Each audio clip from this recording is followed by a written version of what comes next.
Hi, I'm Peter Irving. I'm the head coach here at Itaipava Brazilian Jiu Jitsu in Newcastle upon Tyne. I've got my friend Enrique Garces here with me. He's here for a little while from Rio de Janeiro. He's a purple belt with our teacher, Crezio de Souza, from the great Carlson Gracie team of the 80s.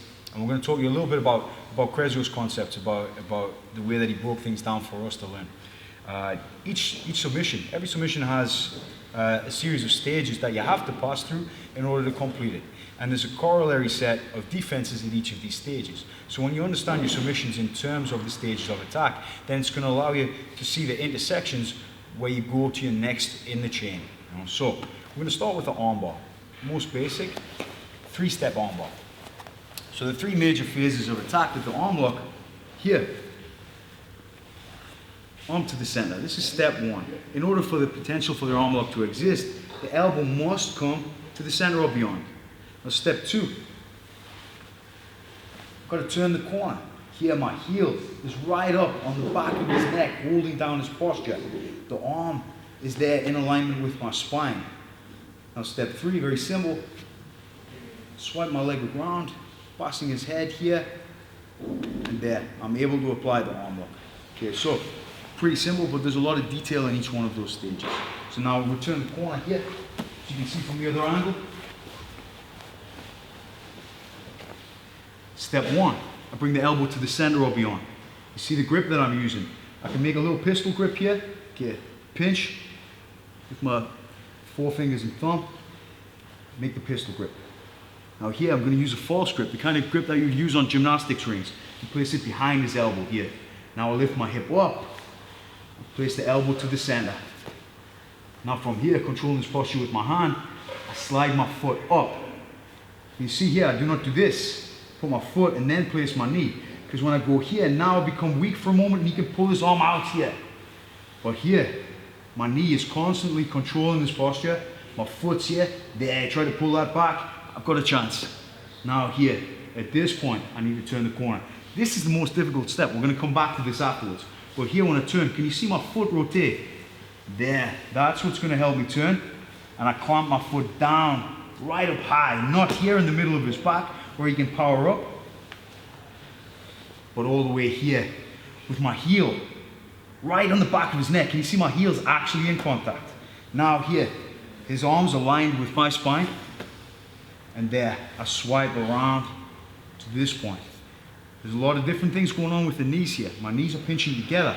This foot is pushing away. This heel is pulling in. And there, that's what allows me to make the arm lock successful. Go again from this way.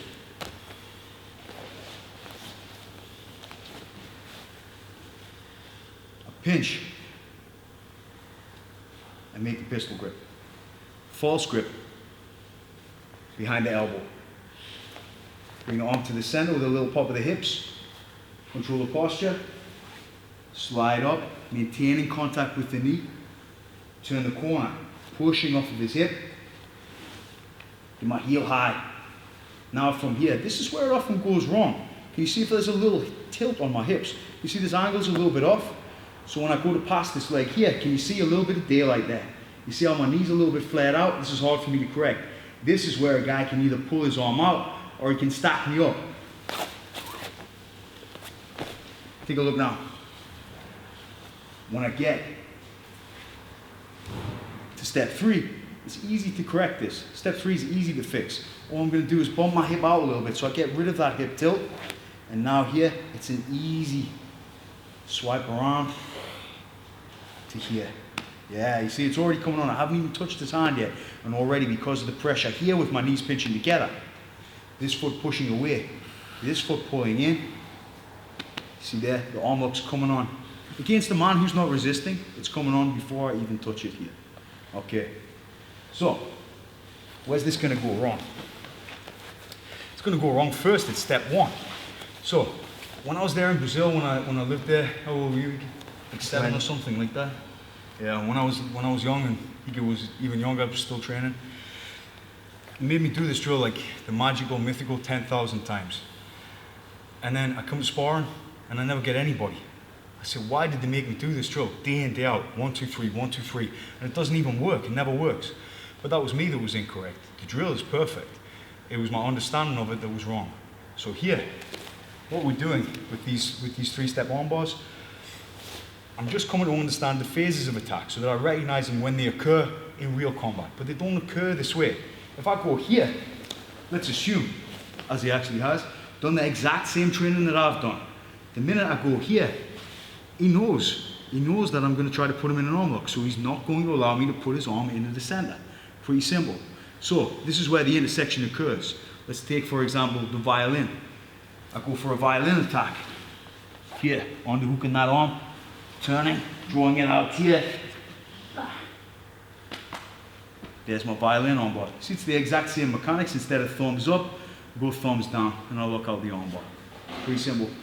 So here, step 1, step 2, step 3. So when I get to step 2 of the violin, he goes for his escape. So he pulls his arm out. And look, I redirect it, and where did we end up? We ended up in step 1 of the armbar. See from the other angle?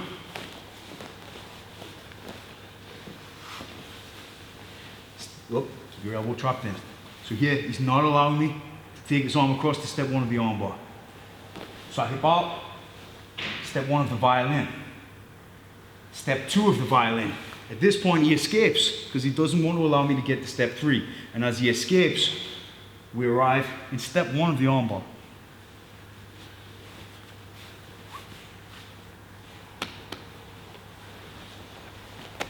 One more time. Step 1 of the violin. Step 2 of the violin.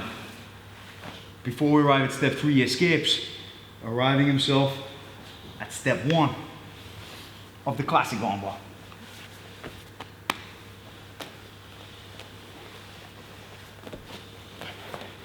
So, that's how to get through to step 1. Now, step 2. This is where most problems happen. I've arrived at step 1, and he blocks me from getting to step 2. This is very easily done. Turn the other way. He knows here, with my arm like so, all I've got to do now is turn the corner. As I start turning my foot here, he clamps down. Very, very simple. Now at this point, I could abandon the attack for the arm and transition to an attack for the back or for a different sweep. But let's solve that problem, okay? So we're going to solve that problem before it occurs. If we get to step 2 now and he blocks it, that's it, it's game over.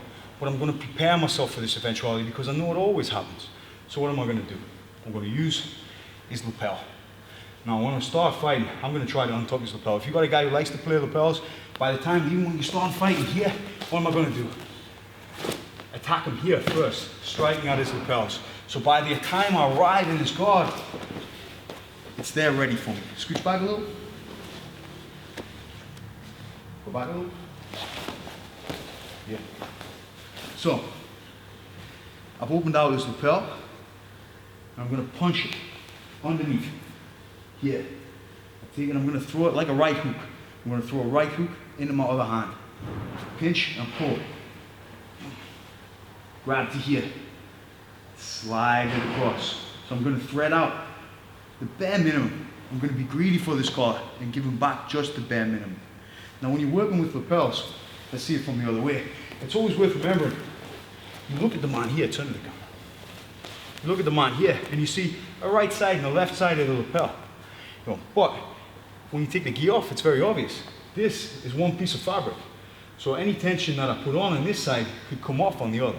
So oftentimes when you're attacking collar chokes, it goes a little bit wrong because you're dealing with fairly small margins. We're dealing with millimeters here. So I can feel as though I've taken all the tension out of here, and in the course of my attack, the kimono slips.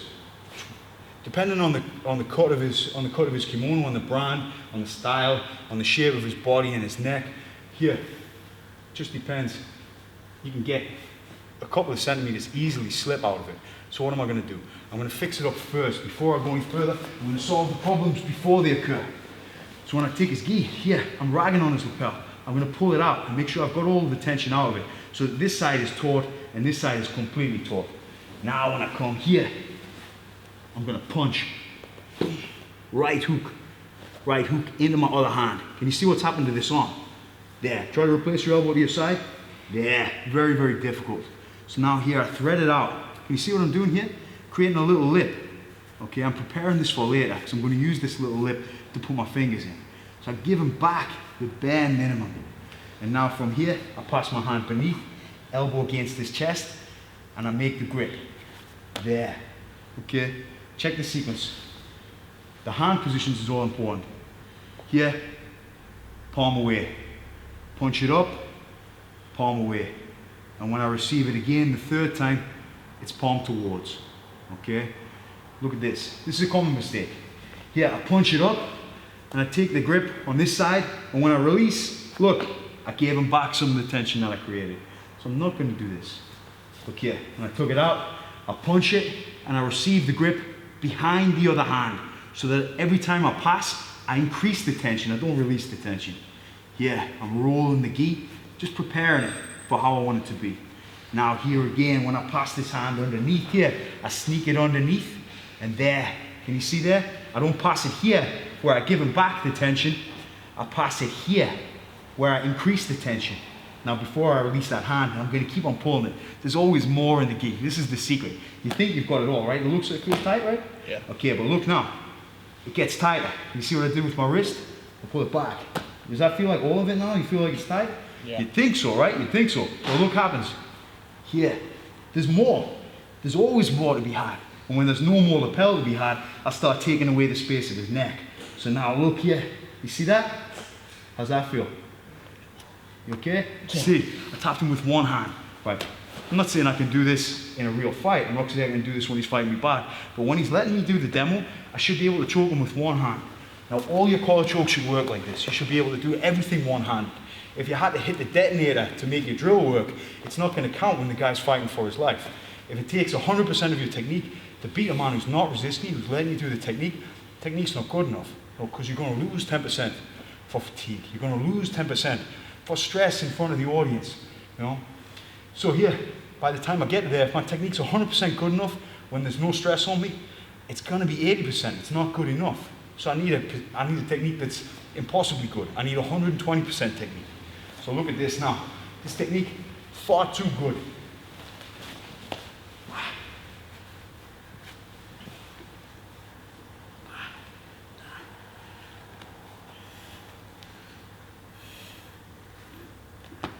See there, one hand.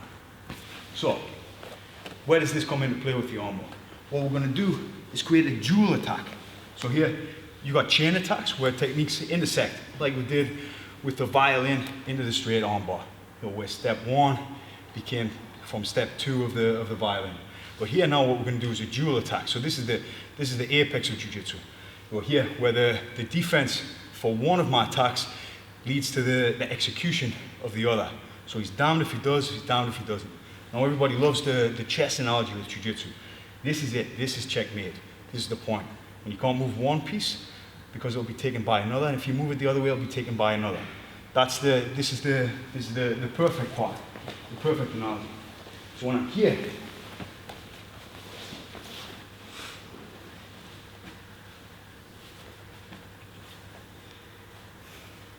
I've got the collar control, so my attack on his posture is perfect. Now look what's happened to his elbow. Can you see there from that side? That elbow's flared out. So when I get to here, he can't stop me getting to step two. That was the difficult part. Go there the other way.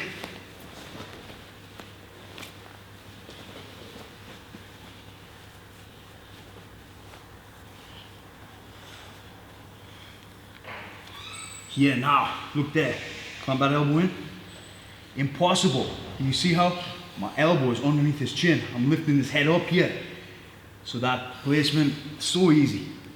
Now here, I grab to there. What's he gonna do to prevent step three? Now preventing step three is very simple. All he does is make a figure four. So I go to here, there and he blocks me. If I've only got the arm, that's the end of the sequence. Nowhere to go from there. But here, look, when I'm here and he's defending the arm, look what he's got. Here.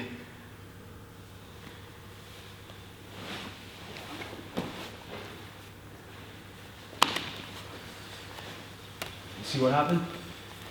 When he tries to block my arm lock, this arm here gets driven into his shoulder. So there becomes an arm triangle. So my hand on this side is closing the artery here, and his shoulder here is closing the artery on the other.